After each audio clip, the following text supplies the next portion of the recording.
Assalamualaikum warahmatullahi wabarakatuh. Perkenalkan, saya Diana Nurra Ferlianti dari Bimbingan Konseling Islam kelas BKI 3E. Di sini saya akan menjelaskan tentang Sigmund Freud. Sigmund Freud adalah tokoh besar dalam psikologi yang memperkenalkan teori kepribadian berbasis 3 elemen utama, ID, ego, dan superego. Ketiganya menjelaskan bagaimana pikiran manusia bekerja, terutama dalam menghadapi dorongan realitas dan nilai moral. Freud percaya bahwa konflik di antara ID, ego, dan superego sering menjadi penyebab masalah psikologis. Oleh karena itu, teori ini menjadi dasar untuk memahami perilaku manusia, baik dalam kehidupan sehari-hari maupun dalam konteks gangguan mental. Berikut akan dijelaskan konsep dasar teori ini, analisisnya, dan solusinya untuk mengelola konflik yang terjadi di antara ketiga elemen tersebut. Yang pertama ada konsep teori, yaitu ID. Bagian terdalam primitif dari kepribadian berisi dorongan naluri dasar seperti makan, minum, dan seks. Beroperasi berdasarkan prinsip kesenangan, ingin memenuhi kebutuhan segera tanpa memikirkan konsekuensi. Contohnya, seorang anak kecil menangis saat lapar karena ini mendesaknya untuk segera makan. Dan ego, bagian yang realistis dan logis dari kepribadian. Beroperasi berdasarkan prinsip realitas, mencoba memuaskan ID, tetapi dengan cara yang dapat diterima oleh lingkungan. Contohnya, seseorang menunda makan sampai ia menemukan tempat makan yang cocok.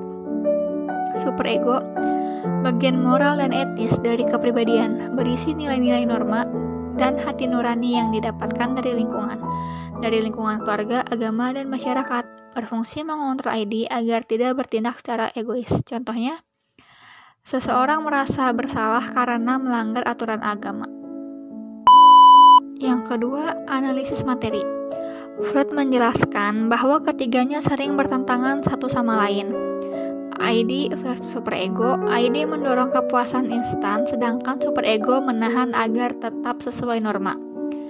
Ego sebagai mediator, yang artinya ego berusaha menyeimbangkan keduanya agar individu dapat bertindak secara realistis.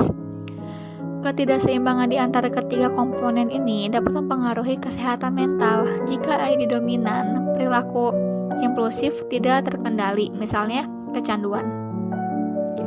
Jika superego dominan, terlalu kaku, merasa bersalah berlebihan, misalnya gangguan obsesif atau kompulsif.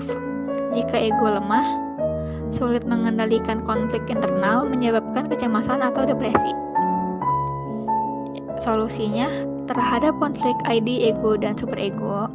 Untuk mengatasi konflik ini, Freud mengusulkan metode berikut. Yang pertama, psikoanalisis.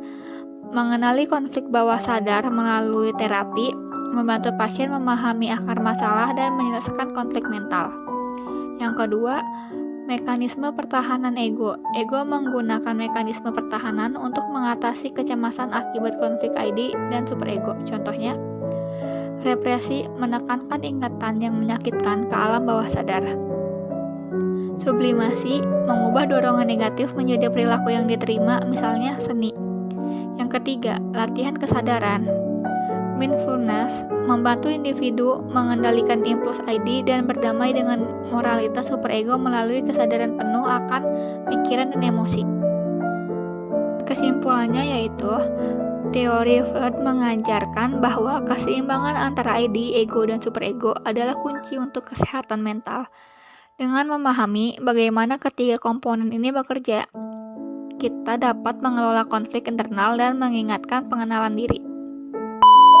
Sekian penjelasan Sigmund Freud dari saya. Terima kasih sudah menonton. Bye-bye. Kurang lebihnya mohon maaf. Wabillahi taufiq wal hidayah. Wassalamualaikum warahmatullahi wabarakatuh.